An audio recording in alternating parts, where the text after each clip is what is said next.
जय श्री ओम नमः शिवाय। जय श्री ओम नमः शिवाय। जय श्री ओम नमः शिवाय। ओंकार बिंदु संयुक्तम नित्यं ध्यायन्ति योगिनः कामदं मोक्षदं चैव ओंकाराय नमो। मंगलम भगवान वीरो मंगलम गौतमोमणि मंगलम कुंद कुंदार्यो जैन धर्मोस्तु मंगलम। सर्व मंगल मांगल्यम सर्व कल्याण कारकम प्रधानम सर्व धर्माणां जैनम जयतु शासनम। जैनम जयतु शासनम। नमः श्री समयसाराय स्वानुभूत्याश्चकासते चित् स्वभावाय भावाय सर्वभावान् धरे चिते वन्दितु सर्वसिद्धे ध्रुवचल मनोमम गतिं पद्ये वोक्षामि समय भाव मीणमो शुद्ध केवली हरितम। इस भवतरु का मूल्यधिक जानहु मिथ्या ताको कर निर्मूल अब करिए मोक्ष करिए मोक्ष। ये बोलो देव शास्त्र गुरु की।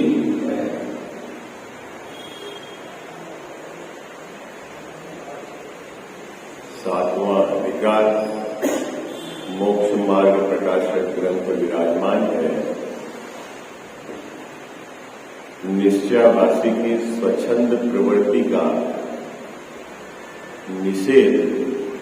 टोडरमल साहब ने पहले प्रवृत्ति किस प्रकार से उसकी स्वच्छंद हुई और क्यों वह प्रवृत्ति उसकी गलत है, उसका निषेध वह प्रकरण अपना अभी स्वाध्याय के क्रम में चल रहा है।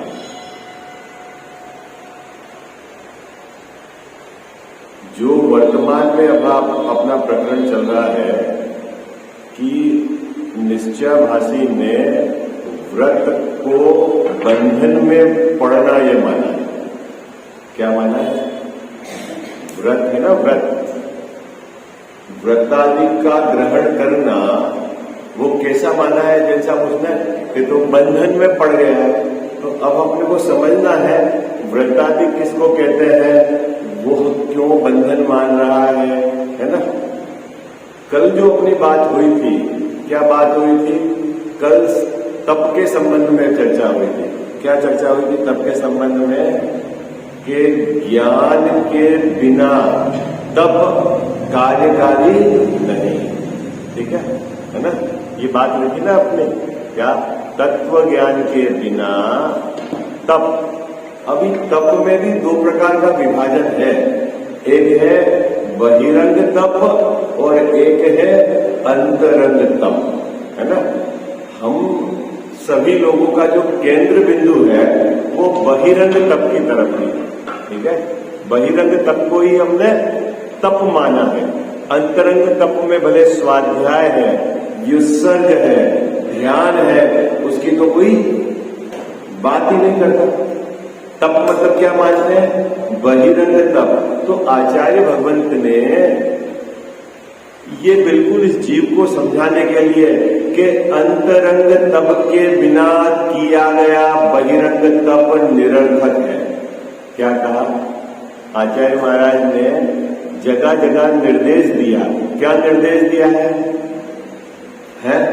क्या निर्देश दिया है? अंतरंग तप के बिना किए गए बहिरंग तप कैसे है? निरर्थक है।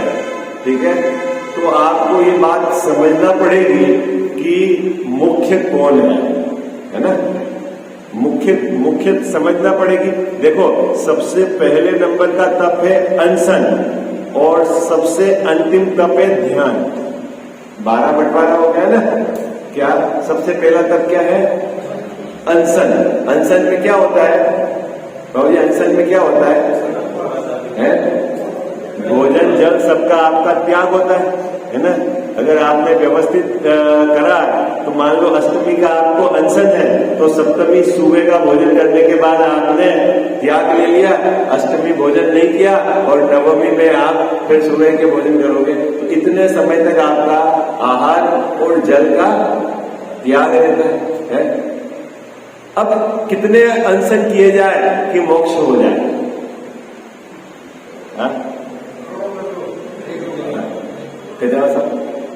मैं अभी अनशन को निरर्थक सिद्ध नहीं कर रहा हूं, आप समझना, वो तप है।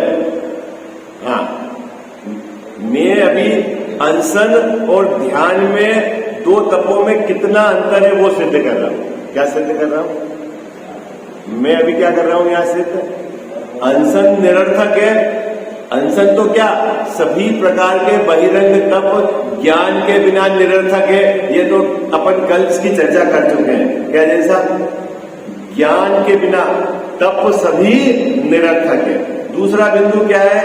यदि अंतरंग तप नहीं हो तो बहिरंग तप भी निरर्थक है। अभी कितना अंतर है कि अनशन, कितने अनशन करें कि मोक्ष हो जाए, केवल ज्ञान हो जाए? कितने अनशन किए जाए? है कोई संख्या है? नहीं। और ध्यान अंतर्मुहूर्त तक यदि कर लिया आपने तो केवल ज्ञान हो जाए। तो दोनों में अंतर समझ गए? कौन कितना उत्कृष्ट क्वालिटी का तप है ध्यान? है? अब उत्कृष्ट क्वालिटी का तप है ध्यान। देखो एक बात और समझना, ध्यान की परिभाषा सम्यक दर्शन के पहले उसको अनुभूति भी कहते हैं, आत्मानुभूति, और जब केवल ज्ञान के काल में उसको ध्यान कहते हैं। इंटरनली बात दोनों सेम है। आपको बात पकड़ में आ रही क्या? क्या बाबूजी है? केवल ज्ञान जब होता है तो बोलते ध्यान कर, ध्यान किया। ध्यान किया मतलब क्या?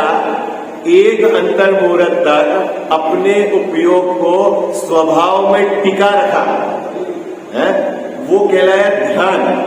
उससे क्या हो गया कल्याण साहब? केवल ज्ञान। और सम्यक दर्शन में क्या होता है? क्षण भर निज रस को पीछे तक। एक समय कितना बाबूजी, कितना? एक समय आपने पर पदार्थ से, पांच इंद्रियों और मन से अपने उपयोग को हटाकर अपना जो त्रिकाली द्रव्य है उसके सन्मुख ले जाकर निर्विकल्प, है ना, जहां ज्ञान, ज्ञाता, ज्ञेय ये सब आपने भेद मिटा दिए, ऐसा निर्विकल्प स्वसंवेदन एक समय के लिए कर लिया तो वो क्या है? सम्यक दर्शन की उत्पत्ति है। वो भी ध्यान है। उसका नाम आत्मानुभूति का है और इधर क्या कहा है? ध्यान का। वो सबसे बड़ा तप है। अभी अनशन कितने करे जाए काम हो जाएगा? है? आप ना कह रहे तो फिर आचार्य महाराज ने इसको तप में क्यों सम्मिलित किया? अपने को ये खोज भी तो करनी पड़ेगी। है? इसका नाम जो तप में बाबूजी कह रहे हैं व्यवहार से कहा, कैसे व्यवहार ये तो समझाओ भाई। भूखे रहने से, भोजन नहीं करने से धर्म कैसे होता है ये तो समझाओ। है? ये तो समझाओ। आपने तप में तो सम्मिलित किया है ना बाबूजी, ये तो हमको समझना पड़ेगा। देखो जैन साहब, है ना, मैं आपको बताता हूं एक उदाहरण है। अपने को देश में सेना में व्यक्तियों को भर्ती करना है, ठीक है? आपकी क्या सबसे मुख्यता क्या रहेगी उसकी? उस जिसको भर्ती करना है उसमें क्या क्वालिटी चाहिए? और जी क्या क्वालिटी चाहिए कि बोले उसको देशभक्ति उसमें कूट कूट भर के भरी होनी चाहिए, ठीक है?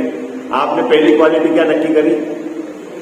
देशभक्ति उसमें कूट कूट कर भरी होनी चाहिए। ओके, तो मात्र देशभक्ति कूट कूट के भरी हो और भाई साहब शरीर में ताकत नहीं हो तो अरे बोलो भाई, क्यों? तो आप देशभक्ति भी चेक करते हैं, करते हैं कि नहीं करते गजाव साहब? और फिर शरीर सब देखते हैं, लंबाई, चौड़ाई, ऊंचाई, वजन। अच्छा चलो, शरीर भी है और उसको जैसा अच्छे हथियार नहीं दिया जाए तो लड़ने के लिए है? तो हथियार भी अच्छे चाहिए, शरीर भी आपका फिट चाहिए, देशभक्ति की भावना भी चाहिए, और अपने सराउंडेड किस देश में क्या युद्ध के समय उन्होंने क्या क्या गड़बड़ी कही उसका भी उसको बराबर ज्ञान चाहिए, है? ये कोई छोटा मोटा काम थोड़ी है। क्या करना है आपको? क्या करना है आपको? वहां लड़ना है और लड़कर विजय प्राप्त करनी है। अब अपने उपयोग को स्वरूप में प्रतिपन्न करना है, विजय करना है, स्वरूप में चढ़ाना है। तो बाबू जी क्या करना है बोलो? इसी का तो नाम तप है। टेकचंद जी बाबू जी रोज परिभाषा बोल रहे हैं, प्रतिपन्न मतलब स्वरूप पर चढ़ जाना, विजय प्राप्त कर लेने की। कैसे विजय प्राप्त होती है? तप की परिभाषा क्या है बोलो? है? ये तो एक एंगल है इच्छा का निरोध करना। तब आप जो रोज बाबू दूसरी परिभाषा बोलते हैं वो बोलो आप, स्वरूप विश्रांति है। चैतन्य अपने स्वरूप में प्रतिपन्न मतलब है चढ़ जाना उसके ऊपर, मतलब उस पर विजय प्राप्त कर लेना। तो किस पे विजय प्राप्त कर लेना? कौन विजय प्राप्त करता है? बाबू कौन करता है विजय प्राप्त? कि हमारा उपयोग एकाग्र होकर अंतर्मुहूर्त तक टिक जाए तो वो हमारी विजय है। हमारी विजय किसमें है? क्या बोलो भाई? अपनी विजय किसमें है? भाषा में समझ में आ रही है आपको बात? क्या हमारा उपयोग अंतर्मुहूर्त तक एकाग्र होकर अपने स्वरूप में टिक जाए, ये छद्मस्त की विजय है। और ये अपने को काम करना है। अभी जैसे साहब समस्या ये है कि अब खोज करते हैं अपन, क्या खोज करते हैं कि उपयोग अंतर्मुहूर्त तक टिक क्यों नहीं रहा? तो बोले उपयोग बहुत चंचल है। फिर क्या खोज में क्या पकड़ में आई बाबू जी? उपयोग बहुत चंचल है। तो क्या करता है कि ये 5 इंद्रियों और मन, सबसे ज्यादा पावरफुल तो है मन, और फिर ये 5 इंद्रिय उसके विषयों में भागता है। क्या आपने क्या क्या क्या क्या एनालिसिस किया कि अपनों को काम क्या करना है? गजब साहब, काम क्या करना है? स्वरूप में प्रतिपन्न करना है। उसी का नाम है तप है।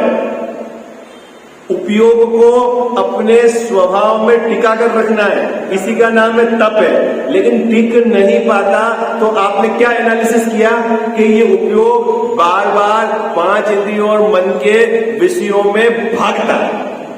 ठीक है, ठीक। तो युद्ध का एक तरीका भी है। क्या भाई साहब? युद्ध का तरीका है कि एक सामने आप योद्धा हो और मैं इधर योद्धा हूं, ठीक है। अब आपको कमजोर करना है तो आपके घोड़े को यदि आपने घायल कर दिया तो वो क्या है, सामने वाला युद्ध लड़ने वाला वो आधा घायल हो जाता है। आई बात सर? क्या तरीका है? क्या तरीका है युद्ध का बाबूजी? सामने वाले का घोड़ा आपने घायल कर दिया है। तो घोड़ा बेचारा न तो हथियार चला रहा था न कुछ कर रहा था, लेकिन क्या कर रहा था वो? जैसा क्या कर रहा था वो? उसमें तो वो जो योद्धा लड़ रहा था वो बैठा हुआ है, ठीक है। तो उसका घोड़ा घायल हो जाए, अपने महाराणा प्रताप का घोड़ा घायल हो गया ना बाबूजी, है तो महाराणा प्रताप की ताकत है। ठीक उसी प्रकार स्वरूप में अपना उपयोग टिक नहीं पा रहा, ये 5 इंद्रियों और मन उसमें भागता है। तो ज्ञानी धर्मात्मा क्या करते हैं? 5 इंद्रियों और मन उसको क्या कर देते हैं? उसको तपा देते हैं, उसकी बात को नहीं सुनते, उसको तप कहा। किसको कहा? तप है। देखना में पूरी बात समझना कि 5 इंद्रिय आपने ढीली कर दी, जैसा ढीली कर दी। कोई बोले कि ये मीठा लाओ, नहीं सुनते। फिर रसना इंद्री क्या हो गई आपकी बाबूजी?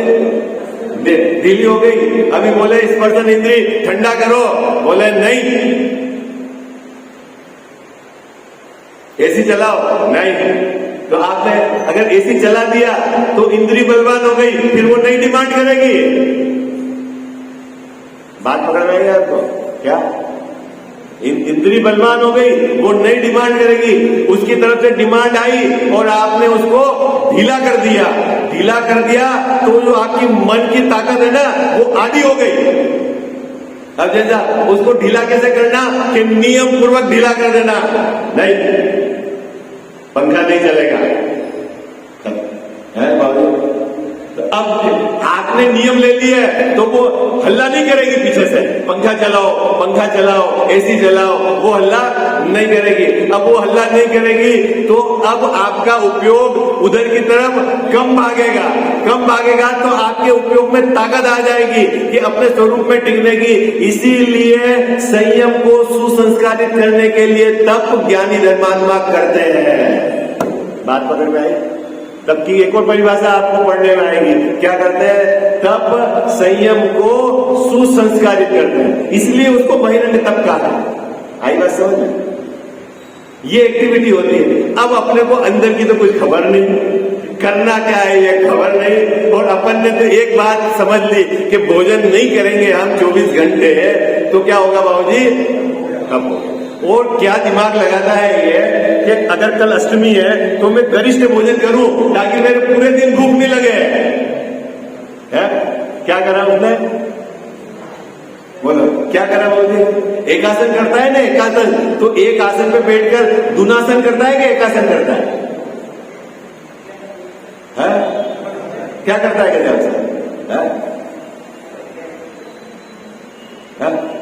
अपन क्यों कर रहे हैं वो तो समझ ही नहीं पा रहा है, उद्देश्य ही उसको पता नहीं है। अपन तो इंद्रियों को ढीला करना चाह रहे हैं। अब ये जब अभी 10 लक्षण हो गए तो वो अपने कहते हैं जैनियों के 10 लक्षण में घी ज्यादा वपराता है, तो तू इंद्रियों को क्या ढीला कर रहा है?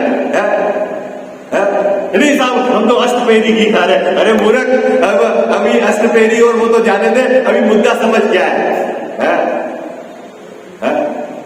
तो साहब कुछ भी खा ले, हम कहां कह रहे कुछ भी खा लो। हम तो आपको इंटरनल क्या व्यवस्था है अंदर की वो समझो।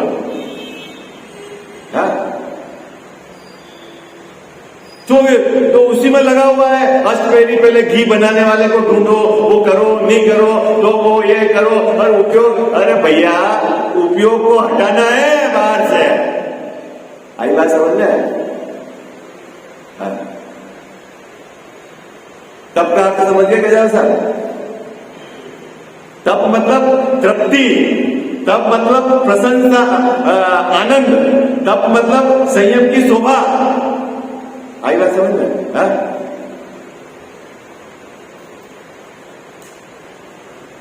इसका तो विचार नहीं है। विचार क्यों? जैसा भी पढ़ता ही नहीं है गहराई से। स्वाध्याय तो उसने, स्वाध्याय को तो तप माना ही नहीं है, स्वाध्याय को तो तप ही नहीं माना, जबकि तो बाबूजी वो कौन से नंबर का तप है? 10वें नंबर पे। उसके ऊपर तो उत्सर्ग और ध्यान, सर्वोत्कृष्ट तप ध्यान, उसके नीचे विसर्ग और फिर स्वाध्याय। तो स्वाध्याय को तो इसने मान ही नहीं रखा। और स्वाध्याय करने का भी कोई भी पंक्ति कहीं से भी उठा ली और ये सोचता है कि मेरा स्वाध्याय हो गया। पढ़ता यहां है और श्रद्धांत पूरा अपना का अपना अज्ञान वाला सुरक्षित रखता है। ठीक है? तो अब यहां कह रहे हैं निश्चयाभासी ने क्या मान लिया कि व्रत करना मतलब बंधन में पड़ना है? जैसा अभी मैं रात में भोजन तो नहीं करता लेकिन नियम नहीं लेता, क्यों? अभी प्रश्न है क्यों? करता भी नहीं है और नियम नहीं लेता, ये गजब है। क्यों बाबूजी? क्या पता अब चले जाए अपन यहाँ से, बच्चा अमेरिका में रह रहा है तो वहां क्या व्यवस्था बैठे, तो मूर्खानंद तो अमेरिका जाना बंद कर देना, कहाँ जरूरी है वहां जाना? नहीं, इसका मतलब यहाँ टोडर मल्ली साहब कहेंगे अभी तेरे वासना पड़ी है, अभी तेरे राग पड़ा है। क्या कहेंगे? अभी तेरे उस सामग्री के प्रति राग पड़ा है। यदि तेरा त्याग नहीं है तो राग है। गजब की बात है। ये थोड़ा सा आपको अभी कठिन लगेगा बात, लेकिन समझना पड़ेगी आपको। व्रत किसको कहना सहज भैया? व्रत मतलब विरत, विरत मतलब 5 पापों से दूर हटना, उसका नाम है व्रत। क्या व्रत की क्या परिभाषा है? विरत में हटना। किससे हटना? 5 पापों से दूर हटना। ठीक है। अब दूर हटने में एक देश हटना, सर्वदेश हटना, वो अपना बंटवारा नहीं है, दूर तो हटना है, ठीक है। अब दूर हटने में जैसा एक है, एक तो नियम लेकर हटना और एक के कभी पाए जाते हैं और कभी नहीं पाए जाते। हाँ बोलो।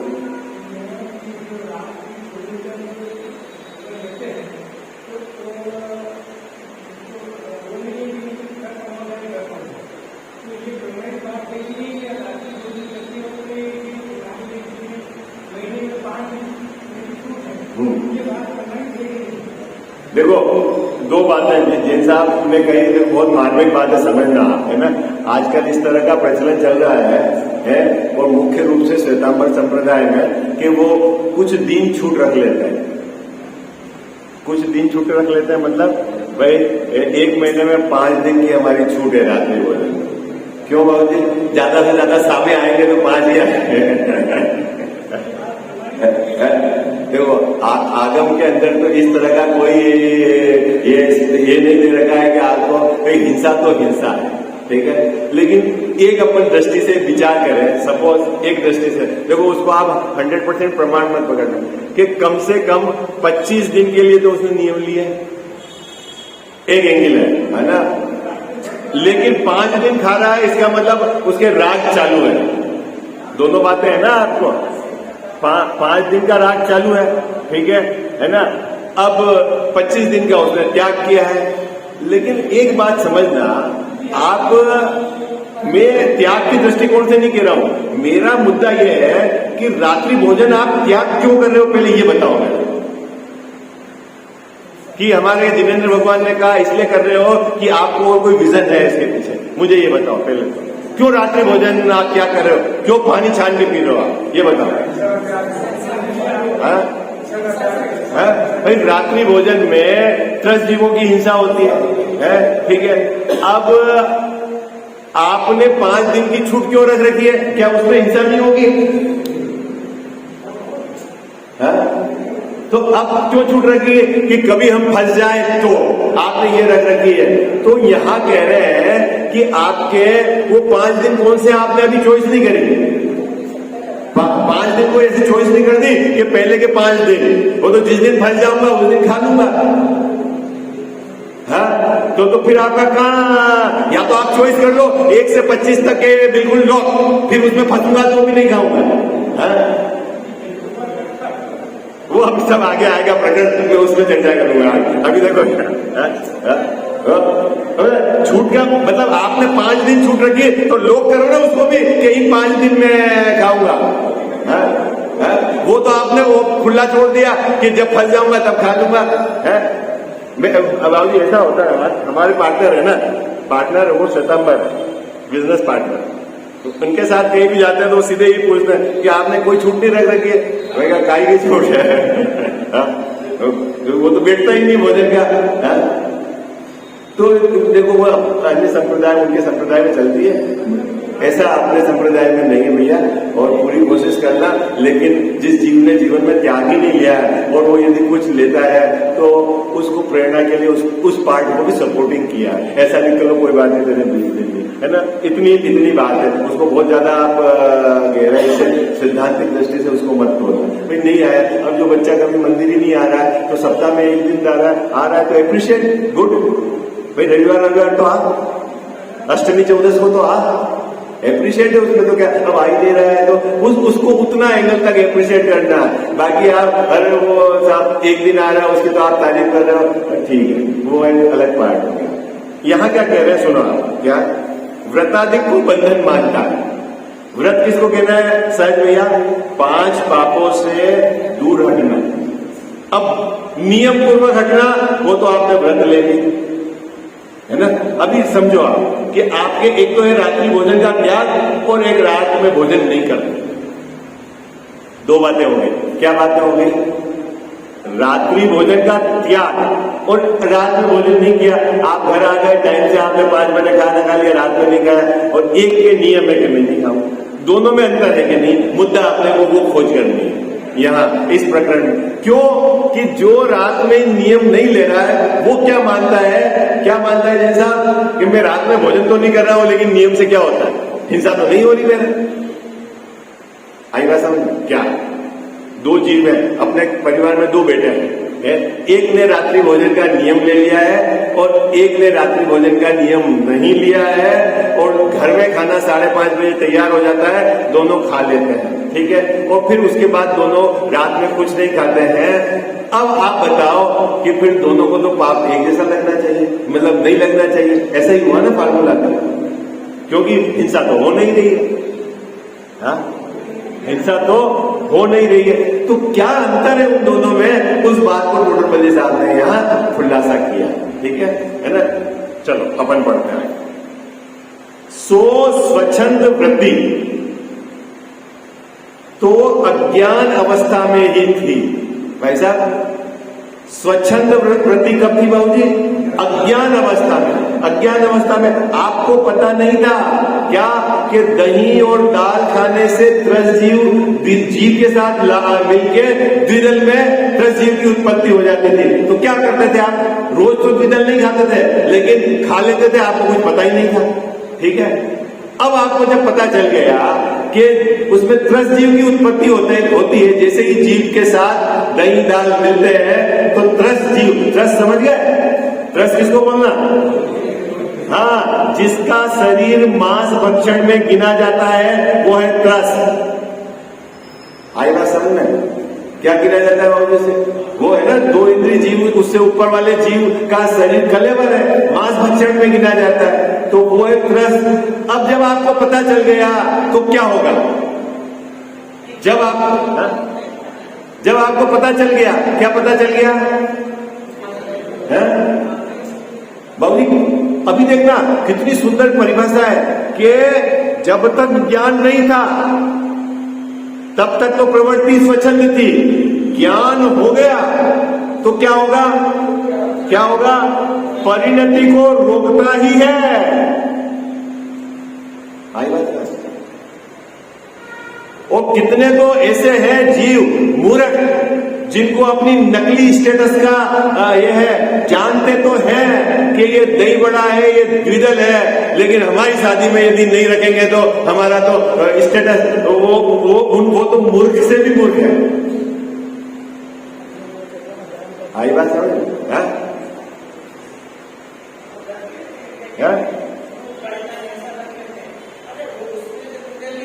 देखो मैं आपको और कड़क बात कहता हूं, आप यदि आयोजन करो, आप खाना भी रखो, तो बहुत ज्यादा यदि समझदार हो, हटा दो दही। मैंने ये प्राय कर देखा है, मैं आपको बताता हूं, जो दाल बाटी और ये बनाते हैं तो छाछ रखते हैं।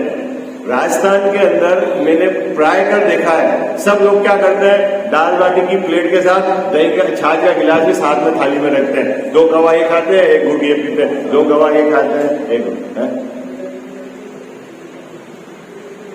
किनकी बात चल रही है बाबू जी? अजय की नहीं चल रही है, किनकी चल रही है? हाँ हाँ ठीक है। वो उसके लिए खंडन बहुत आ गए, आप पढ़ना कि गरम दही करा हुआ द्विदल नहीं होता, ये श्वेतांबर संप्रदाय में मान्यता चलती है, लेकिन कुछ दिगंबर, लेकिन उसका खंडन अपने खूब सारे विद्वानों ने कर दिया है कि भाई वो द्विदल है। और मैं तो जैसा एक बात बताता हूँ, बहुत सुंदर, अभी आपने खेमचंद जी पंडित साहब ने एक स्लोगन भेजा था, आपने 10-15 दिन पहले कभी पढ़ा हो, क्या? दो तरह के जीव है कि कौन से ग्रंथ का था मुझे देखो याद नहीं आ रहा, कि एक बोलता है कि क्या साहब कोई स्वर्ग नहीं और कोई नरक नहीं। क्या बोलता है? कोई स्वर्ग नहीं कोई नरक नहीं, यही स्वर्ग है, वे खाओ पियो आनंद करो, बस यही बढ़िया है, ठीक है। आप बता दो स्वर्ग आप दिखा सकते हो क्या? है आपको स्वर्ग दिखाने, नरक दिखा सकते हो? ये सब ग्रंथों में लिखा है, और ग्रंथों में इसलिए लिखा है कि इतनी बड़ी समाज को डिसिप्लिन में रखना है, तो ज्ञानियों ने दिमाग लगाया है कि कुछ फार्मूला डाल दो ताकि सब ऐसा शांति से रहे। वो यूं कहते हैं, तो क्या है? कोई स्वर्ग नहीं भैया, कोई नरक नहीं है, खाया पिया सो अपना, बाकी सब सपना। ऐसा चलता कि नहीं चलता है? एक तो इस प्रकार का वो ये बोलता है, तो अब आपके पास वो ये कहे कि हम तो आपके सर्वज्ञ को नहीं मानते, आप कहते हो कि आपके महावीर भगवान को केवल ज्ञान है, हम नहीं मानते। अब आपके पास क्या प्रूफ है कि उनके पास केवल ज्ञान है? बोलो। हाँ, अपन बोलेंगे ज्यादा से ज्यादा कि स्वर्ग है, 16 स्वर्ग है, 9 ग्रेवियक है, 5 अनुतर है, 5 अनुदीस है। बोले किसने बताया? आप बोलोगे महावीर भगवान ने बताया। बोले महावीर भगवान ने कैसे बताया? बोले उनको केवल ज्ञान था। बोले हम तो मानते ही नहीं उनको केवल ज्ञान है। तो अब आपकी सब बात खलास। फिर आपके पास क्या आता है बाबू जी? है तो वहां आचार्य देव ने ऐसे जीव के लिए बहुत ट्रिक बताई। क्या करा? चलो एक काम करते हैं, जैसा तेरी बात भी नहीं रखते हैं, मेरी बात भी नहीं रखते हैं, अपन एक इमेज करते हैं, कल्पना करते हैं। मान लो कि स्वर्ग नहीं है और मान लो नर्क भी नहीं है, ठीक है, और तू अपक्षी का सेवन कर रहा है और मैं भक्ष्य का सेवन कर रहा हूं। अपने दोनों के जीवन में तो अभी कोई फर्क नहीं है। मैं भी जी रहा हूं और तू भी जी रहा है, उसमें कुछ फर्क है क्या बाबू? बोलो कोई फर्क है? अरे बोलो कोई फर्क है? नहीं। मैं भी खाना खा के जी रहा हूं और तू भी खाना खा के जी रहा है। तू अभक्ष्य का सेवन कर रहा है, मैं भक्ष्य का सेवन कर रहा हूं। लेकिन 50% चांस में तो नहीं है ये मान लो, और 50% चांस में यदि हुए तो तेरा क्या होगा ये बता। क्या कहा आचार्य देव ने? क्या बाबूजी कंडीशन क्या? अगर नहीं हुए तो ठीक है, मुझे क्या फर्क पड़ा? बोलो, आप जो सादा भोजन कर रहे हो भाई साहब, उससे क्या फर्क पड़ा? अभी मैं उसके तो लाभ बहुत है, वो तो नहीं गिनाना चाह रहा हूं। ये जो 3 स्टार और 5 स्टार और ये जो रिसोर्ट में जो खाना खा रहे हैं, ये टोटल बकवास कचरा खा रहे हैं। और मैं उनके मुख से बता रहा हूं जिन्होंने होटल चलाई है, किस प्रकार के मसाला। और अगर आपको पता है बाबू जी, ये बने हुए छोले को भी पानी से धो के रख देते हैं, कल वापस वापस लेंगे। किसके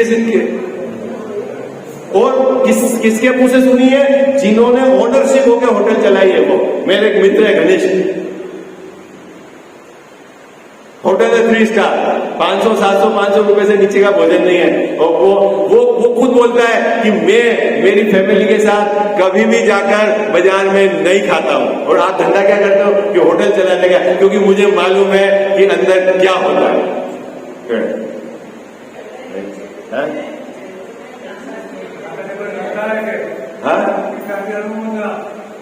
और अभी क्या है कि वो आपको थोड़ा सा बाहर में पुण्य का जो है समागम है, तो जिन सब क्या करना, रिसोर्ट में जाओ, पानी में रड़के लगाओ।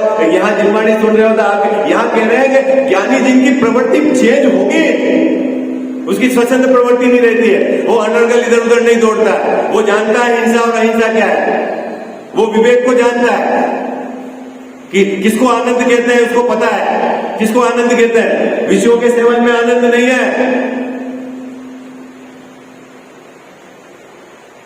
ये टोडरमल साहब कह रहा है, जो ज्ञानी है उसकी प्रवृत्ति गारंटेड पाप से दूर हटेगी। ये बात है, मुद्दे की बात है, समझो आप। हाँ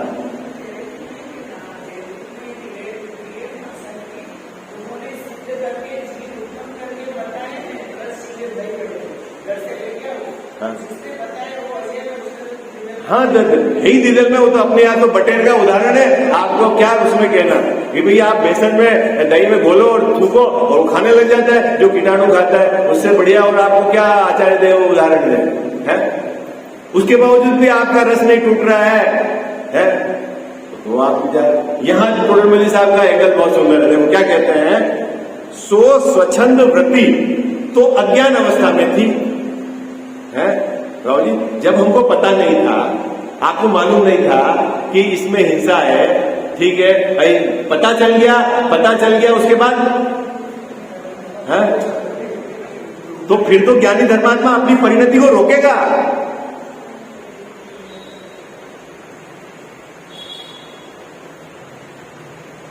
ज्ञान प्राप्त करने पर तो परिणति को रोकता ही है। शब्द डाला है बाबू जी, ही है। ज्ञानी धर्मात्मा की पहचान है। इस पूरे इस पेज में टोडरमल साहब कह रहे हैं कि उसकी प्रवृत्ति जगत के जीवों से विपरीत ही दिखेगी। उसका उठना बैठना खाना पीना, उसका सब एंगल आपको अलग दिखेगा। आई बात समझ?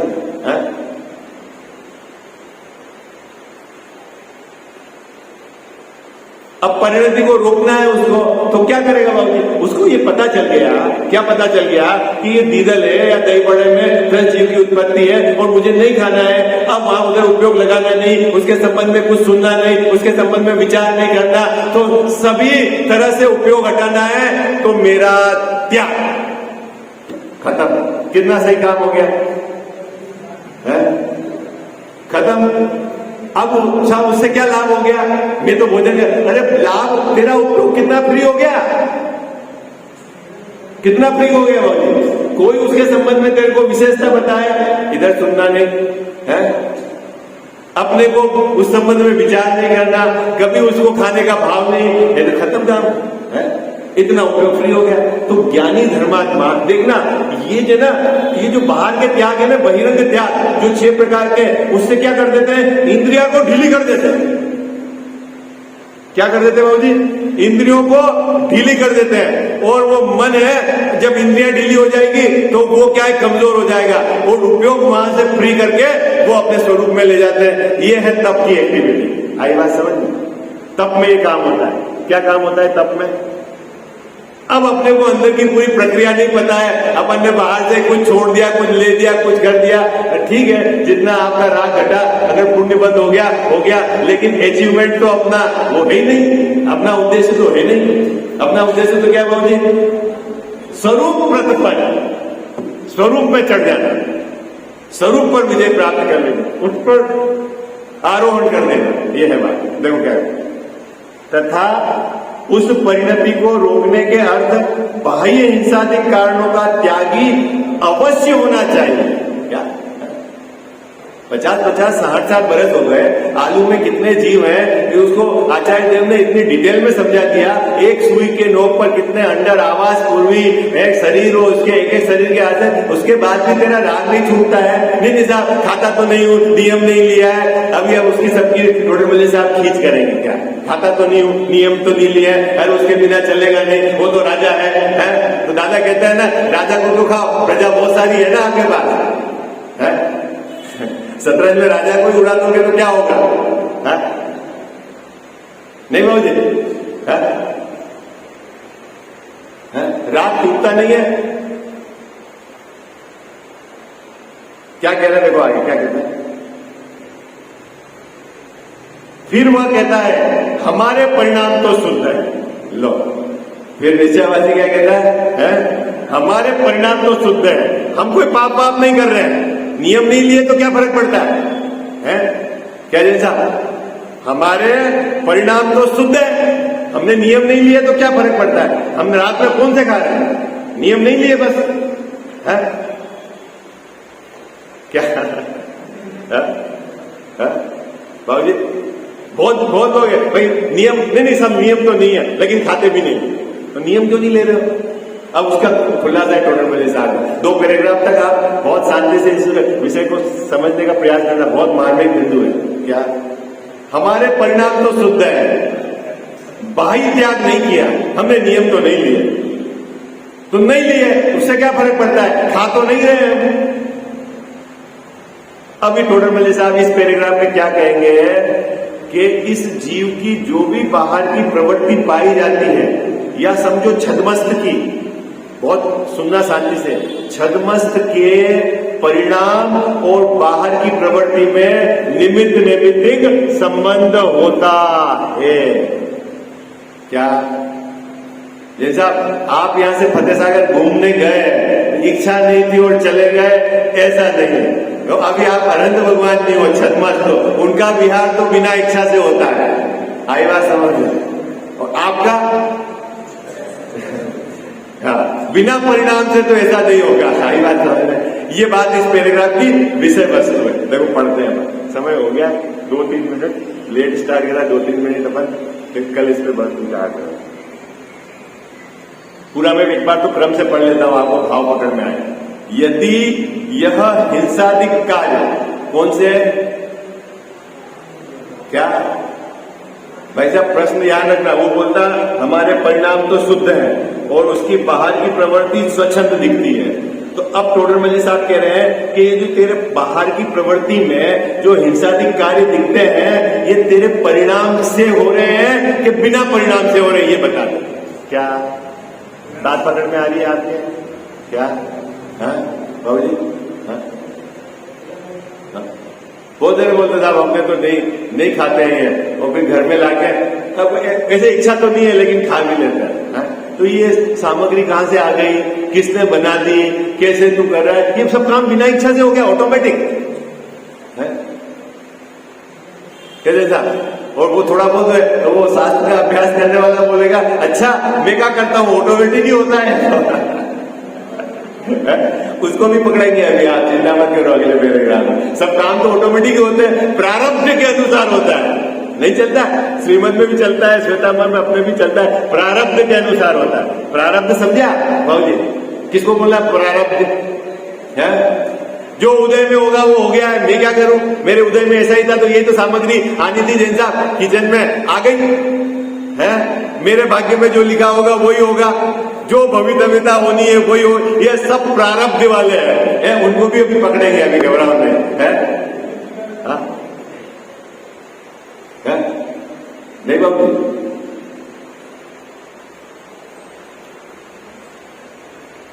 भैया, जहां जिस एंगल से बात किया है वहां तो घर की तेरी शादी है, तेरे बच्चे की शादी है, तू मेनू तैयार कर रहा है और फिर जो होना है वही होगा, तो वो होना है तो तू सब काम छोड़ देना है? तेरे वहां पे हलवाई को तू कह सकता है कि ये लूनिया है, मक्खन ये अबक से नहीं चलेगा खाने में, घी लगाओ, दही बड़े नहीं चलेंगे, हमारे निमित्त हम इतने जीवों की हिंसा नहीं करेंगे, नहीं वो तो जो होना है वो हो जाएगा। अच्छा तूने ही ग्रंथ पढ़े हैं, उसको टोटल वली साहब अभी यहाँ पकड़ेंगे, आई बात समझ? अभी तो मैंने सिर्फ आपको पिक्चर दिखाई है? अपने जीवन में भैया बहुत सावधानी रखना है? आप क्या करते हो, साल भर तो सावधानी रखते हो, लेकिन आयोजन में थोड़ा सा अच्छा दिखे उसमें दुनिया भर की हिंसा कर देते हो, वो पूरा कोटा बराबर है ना जैसा, क्योंकि फिक्स है। उसमें क्या शोभा है बाबू? और मैं तो कहूं कि कचरा खिलाने में क्या शोभा है, बढ़िया खिलाओ ना, है आपकी ताकत है बढ़िया खिलाने की, तो खिलाओ, अष्टपेरी घी से लोगों को भोजन कराओ, ये दम आप में, वो नकली वो कचरा खिलाने में और डेकोरेटिव में 5-50 लाख खर्च करने में क्या, बनाओ आप शुद्ध मर्यादा का घी और खिलाओ आप, ये दम तो आप में, अच्छा दिखाना है तो प्रमादी है। अपन तो क्या करे, हलवाई ने तो जो लिस्ट दे दी, अपन कौन साफ करेगा, वो रेडीमेड लिया, मत कर तू खाना, कौन ने कहा तेरे को खाना का, किसने बांधा भाई तेरे को खाना करने का? जब तेरे शरीर में ताकत नहीं है, तू उसको छान बीन कर देख नहीं सकता है, नहीं किसी अधीनस्थ कर रख के करवा सकता है, तो फिर क्या करना है? साहब लोग क्या कहेंगे, अब वो नरक में जाएंगे तो भी कहेंगे लोग क्या कर रहा है? कौन तारीफ करेगा? थोड़ा का है बहुत समझना, कल चर्चा करेंगे अपने।